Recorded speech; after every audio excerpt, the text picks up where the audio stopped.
Suppose that ये data है आपके पास। अब हमें इस डाटा पर काम करना है। कैसे करना है, देखो आपको यहाँ पर दिखाई दे रहा होगा। सबसे पहले ये होता है क्लिपबोर्ड का एरिया। इसके अंदर सबसे पहले हम ये देखेंगे फर्स्ट स्टार्टिंग से। स्टार्टिंग क्या होता है आपका, ये फाइल टैब होता है, ये होता है होम टैब, ये होता है व्यू टैब। अब फाइल टैब के अंदर कुछ चीजें आती हैं, जैसे कि आपका new, open, save as, print, page setup, normal चीजें होती हैं जो हमने नोटपैड में भी करी थी। अब यहाँ पर एक टैब है, ये क्या है, ये टैब ओपन हो रहा है, होम टैब है। होम टैब के कुछ पार्ट्स है, कुछ एरिया है। व्यू टैब है, ऐसे ही व्यू टैब्स के एरिया है। तो हम सबसे पहले होम टैब क्लियर करेंगे। तो होम टैब क्लियर करने के अकॉर्डिंग ये होता है आपका क्लिपबोर्ड का एरिया। क्लिपबोर्ड के एरिया के अंदर कट, कॉपी, पेस्ट आ रहा है। तो हमें सबसे पहले कंट्रोल ए किया, डाटा को ऑल सिलेक्ट करने के लिए कंट्रोल ए करते हो, डाटा कट करने के लिए कंट्रोल एक्स करते हो, डाटा अंडो करने के लिए कंट्रोल प्लस जेड का यूज किया जाता है, कंट्रोल जेड से अंडो करते हैं। अब हमारे पास कंट्रोल सी, डाटा को कोई भी कॉपी करना। डाटा अगर मैंने कॉपी कर लिया तो यही सेम डाटा है आपके पास। यहाँ पर आप एंटर प्रेस कर सकते हो, कर्सर अटेंड करने के लिए एंटर प्रेस करा, नेक्स्ट लाइन में कंट्रोल प्लस वी करते हो, डाटा पेस्ट हो गया। अब यहाँ से हम कंट्रोल के साथ आप एरो भी कर सकते हैं, लेफ्ट राइट इनका यूज कर सकते हो आसानी तरीके से। ये क्या होता है, जब हम इस तरीके से ओनली एरो का यूज कर रहे होते हैं तो ये बहुत स्लो चल रहा होता है, बट हम क्या करते हैं कंट्रोल के साथ इसका यूज फास्ट होता है, इसलिए हम ज्यादातर मोस्टली कंट्रोल का यूज करते हैं। अब आते हैं हम यहाँ से डाटा सिलेक्ट करते हैं। तो एक तरीका होता है आपके पास शिफ्ट कंट्रोल डाउन एरो से भी डाटा सिलेक्ट होता है। ये क्या हो रहा है, सिलेक्ट हो रहा है डाटा, ये डाटा सिलेक्ट हो गया। अगर मैं शिफ्ट कंट्रोल अप करती हूँ तो ये क्या होता है, डाटा अनसिलेक्ट होता है। अगर मैं इसके ऊपर डाटा सिलेक्ट करना चाहूँ तो शिफ्ट कंट्रोल अप एरो से आप ऊपर का डाटा सिलेक्ट कर लेते हो। ठीक है, नेक्स्ट आपका क्लिपबोर्ड का एरिया हो गया, इसमें नॉर्मल वही था, कट, कॉपी, पेस्ट, ओके। अब आप चलते हैं फॉन्ट का एरिया। ये है हमारा फॉन्ट का एरिया, जिसके अंदर आपके 12 टूल्स होते हैं। अब हमारे पास 12 टूल में से कौन कौन से होते हैं, सबसे पहले आपका होता है फॉन्ट फैमिली। ये फॉन्ट किस इस पर्पज से नाम क्यों आ रहा है फॉन्ट, क्योंकि ये एरिया ही फॉन्ट का है, इसीलिए फॉन्ट फैमिली, इसका नाम है फॉन्ट फैमिली। नेक्स्ट आपका होता है नाम फॉन्ट साइज, बट हम यहाँ पर फॉन्ट साइज कह रहे हैं, इसका नाम होता है ग्रो फॉन्ट। ये होता है श्रिंक फॉन्ट। नेक्स्ट आपका बोल्ड होता है, इटैलिक होता है, अंडरलाइन होता है, ये आपका स्ट्राइक थ्रो होता है, ये आपका होता है सबस्क्रिप्ट, एंड ये होता है सुपरस्क्रिप्ट, ये होता है आपका टेक्स्ट कलर, ये होता है आपका टेक्स्ट हाईलाइट कलर। इसको मिला के 12 टूल्स होते हैं। ओके दोस्तों, तो हम काम करते हैं कंट्रोल प्लस ए करते हैं। कंट्रोल प्लस ए से हमने डाटा सिलेक्ट तो कर लिया। अब हमें पास जैसे कि हमें कीबोर्ड से सारा काम करना था, तो हम देखते हैं सेम वैसे ही करते हैं। ऑल्ट करते हो आप तो आपके पास कुछ कीज ओपन होती हैं। अब हमारे पास फोकस कौन सा है, सबसे पहले हम होम टैब पर है। क्लिपबोर्ड का एरिया हो चुका है, तो होम टैब पर जाने के लिए एच प्रेस करते हो तो normal keys cut, copy, paste हो चुका है। अब हमें फॉन्ट के एरिया पे ध्यान देना है। अब ये कह रहा है फॉन्ट फैमिली के पास आप क्या करते हो, F1 प्रेस करते हो तो ये डाटा को सिलेक्ट कर लेता है। अब इसके बाकी डाटा को निकालने के लिए डाउन एरो का यूज करना होता है। क्या करना होता है, डाउन एरो, एंटर नहीं करना जब तक आपने डाटा सिलेक्ट नहीं कर रखा। इस तरीके से अगर मुझे एरियल का फॉन्ट लेना है, अगर आप एरियल का लेना चाहो, इसका लेना चाहो, तो हमने एरियल ले लिया। अब ये सेटअप करने के लिए एंटर नहीं करना, टैब करना है। क्या करना है, एस्केप नहीं करना, हमें क्या करना होता है, टैब करना है, ऑल्ट प्लस एच, ऑल्ट इस तरीके से ऑल्ट करना है, एच करना है, और यहाँ से आप F1 बारी बारी करके, जैसे मैंने एरियल का फॉन्ट ले लिया और मैंने कर दिया टैब, ये आ गया एरियल का फॉन्ट। ऑल्ट प्लस एच, ये होता है आपका S1, ये है फॉन्ट साइज। यहां से मैंने 45 फॉन्ट साइज डाला, एंटर प्रेस किया, ये फॉन्ट साइज हो गया। नेक्स्ट आते हैं हम Alt+H, ये होता है ग्रो फॉन्ट। तो अगर आप Alt+H करते हो तो G करना होता है, तो ये नॉर्मल ग्रो फॉन्ट होता है। बट एक शॉर्टकट कीज बता रही हूँ आपको दोस्तों, अगर आप यहाँ पर डायरेक्टली फॉन्ट साइज को इंक्रीज एंड डिक्रीज करना चाहते हैं एंड ग्रो फॉन्ट या श्रिंक फॉन्ट करना चाहते हैं, तो अपने डाटा को जितना भी है उसको सिलेक्ट करें, जितना डाटा आपने करना है। तो शिफ्ट कंट्रोल, ये हमारा होता है ग्रेटर देन टेक्स्ट, इसे कहते हैं हम ग्रेटर देन।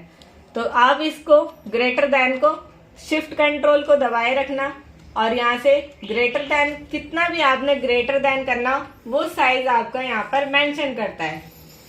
ये होता है आपका लेस देन। इस तरीके से हमारा जो डाटा है, सॉरी वर्ड है, वो लेस हो रहा है, ये हमारा ग्रेटर देन हो रहा है। तो हमें क्या करना हो, अब ये ग्रो श्रिंक भी हो गया, ग्रो फ्रंट भी हो गया और ये श्रिंक फ्रंट भी हो गया। नेक्स्ट चलते हैं हम। नेक्स्ट अब आता है Alt+H B, ये करता है बोल्ड। ये क्या करता है Alt+H+B, ये बोल्ड होता है। वैसे नॉर्मल कीट के अकॉर्डिंग कंट्रोल B भी कर सकते हो, वो अनबोल्ड भी कर देता है। कंट्रोल B से आप रिमूव भी करते हो, कंट्रोल B से अप्लाई भी करते हो। नेक्स्ट Alt+H I करते हो तो ये इटैलिक होता है, बट आप कंट्रोल I भी करते हो तो भी इटैलिक ही होता है। ये आपका कंट्रोल I होता है, ये भी इटैलिक ही होता है, रिमूव भी कर देता है। कंट्रोल Alt+H U करते हो तो अंडरलाइन आ जाते हैं सबके पास। तो हमारे पास कंट्रोल U करते हो तो भी अंडरलाइन आता है, कंट्रोल U नहीं करते तो ये रिमूव भी हो जाता है। इस तरीके से control U apply and remove. Next आपका Alt+X, X ये क्या काम करता है, ये स्ट्राइक थ्रो होता है। सपोज दैट, मान लो आप मार्केट में जा रहे हैं और आपने 500 की, एक एग्जांपल दे रहे हैं, जैसे कि आपने 500 की टी शर्ट ली और उसकी वैल्यू अब हो गई मार्केट में डाउन। पहले वो स्टार्टिंग में कोई भी चीज निकलती है तो प्राइस वैल्यू हमारे मार्केट में होता है, डिमांड होती है। तो अब क्या, पहले आपके पास जो वही प्राइस था वो था सेम, हमारे पास क्या करना है, यहाँ पर मैंने ले लिया 500, अब इसकी मार्केट में हो गई 4, मान लो 250 ले लेते हैं। अब मैंने यहाँ पर क्या किया दोस्तों, इस 500 को इस पर लगा दिया Alt+X स्ट्राइक थ्रो, और मार्केट में क्या चल रही है 250। तो इस तरीके से हम स्ट्राइक थ्रो का यूज करते हैं। नेक्स्ट हम चलते हैं, ऐसे ही हम क्या करते हैं। नेक्स्ट आपका होता है, जो ये हमारा स्ट्राइक थ्रो था, ये हमारा सबस्क्रिप्ट है। तो सबस्क्रिप्ट क्या होता है दोस्तों, नॉर्मली इस तरीके से हमने स्ट्राइक थ्रो को हटा दिया, Alt+X दोबारा करते हो तो स्ट्राइक थ्रो रिमूव हो जाता है। अब हम क्या करते हैं, मैंने यहाँ डाला 10th, अब मेरे पास ये 10th है, इसको सबस्क्रिप्ट एंड सुपरस्क्रिप्ट में चेंज करना है। तो शिफ्ट के साथ करते हो, जिस तरीके से आपका डाटा जहां भी हो उस तरीके का यूज करते हो एरो। हमने शिफ्ट के साथ धीरे धीरे एक एक वर्ड सिलेक्ट करा। अब हमें क्या करना है दोस्तों, आपको बताऊंगी कि कीबोर्ड के अकॉर्डिंग भी होती है इसकी शॉर्टकट कीज, और नॉर्मल जो शॉर्टकट की होती है वो भी होता है। तो आपको दोनों शॉर्टकट कीज बताती हूँ। एक होता है Alt+H, जब आप करते हो कीबोर्ड के अकॉर्डिंग तो A1, ये क्या होता है, ये होता है हमारा नॉर्मल कीबोर्ड के अकॉर्डिंग कीज होता है। अब एक होता है आपका Alt+H, नेक्स्ट इसकी बारी आती है सबस्क्रिप्ट कहते हैं जिसे, और सबस्क्रिप्ट के लिए हमें करना होता है Y। तो ये अपर में चला जाता है, जो स्क्वायर होता है वो स्क्वायर रूट अपर में चला जाता है। Alt+H Y करते हो तो ये नॉर्मल होता है। ये तो हुआ कीबोर्ड के अकॉर्डिंग। अब हमें क्या बनता है कि कीबोर्ड के अकॉर्डिंग ना करके हमें शॉर्ट कीज के अकॉर्डिंग करना है। तो कंट्रोल को यहाँ से लो, कंट्रोल के साथ इक्वल टू करोगे तो ये क्या होता है सबस्क्रिप्ट, और कंट्रोल शिफ्ट प्लस। अब शिफ्ट का यूज क्यों कर रहे हैं हम शिफ्ट का यूज इसीलिए कर रहे हैं क्योंकि जो ऊपर की कीज होती है ना, आपको दिख रही है, ये हमारी साइन, इसके 1 2 3 ऊपर की साइन क्या होते हैं शिफ्ट के साथ लिए जाते हैं। तो कंट्रोल शिफ्ट प्लस, आप क्या करते हो, कंट्रोल इक्वल टू से तो सबस्क्रिप्ट होता है, कंट्रोल शिफ्ट प्लस से हम सुपरस्क्रिप्ट करते हैं। ओके, नेक्स्ट हम नॉर्मल वेज में दोबारा उसी बैक पोजीशन जाने के लिए कंट्रोल शिफ्ट प्लस करते हो। तो यहां से इस तरीके से आप आते हो, एंटर प्रेस। अब आता है हमारा टेक्स्ट कलर, तो हम डाटा को सिलेक्ट करते हैं, कंट्रोल ए किया, ऑल्ट एच एक्स किया। अब तो ये स्ट्राइक थ्रो, सॉरी हमें क्या करना था, टेक्स्ट कलर करना था, ऑल्ट एच एक्स कर दिया हमने, रिमूव हो गया।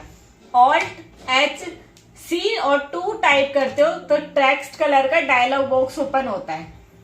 अब इसमें क्या करते हो, अगर एरो का यूज करोगे ना, अप डाउन लेफ्ट राइट, तो वो इस टाइप से आपने जो भी कलर यूज करना है वो कलर यूज करो।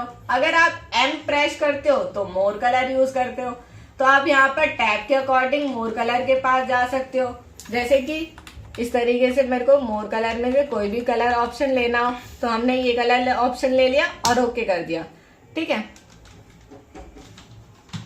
अब हमने ऑल्ट एच सी 2 टाइप किया और मैंने यहां से कोई भी मोर कलर या तो इसमें से एक कलर ले लिया, ये कलर ऑप्शन आ गया, ऑल्ट एच सी 2। अब ये करा एम। नेक्स्ट हम एरो का यूज कर रहे हैं, एक मिनट,